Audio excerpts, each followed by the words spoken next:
Hayo! Wala na akong bukol. Konting-konti na lang, oh.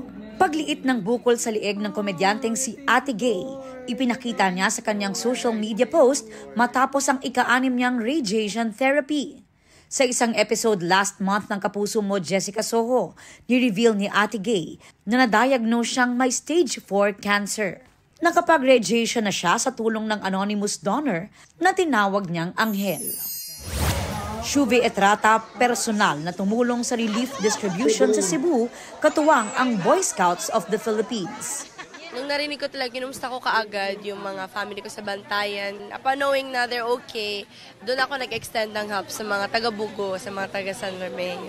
Actually, nakakalungkot, nakakaiyak, pero I believe naman in the resilience talaga of mga Cebuano talaga.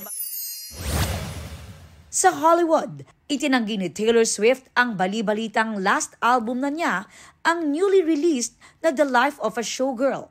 Paglilinaw ng American pop star, very supportive ang fiancé niyang si Travis Kelce, kaya magpapatuloy ang paggawa niya ng kanta. Aubrey Carampel nagbabalita para sa GMA Integrated News.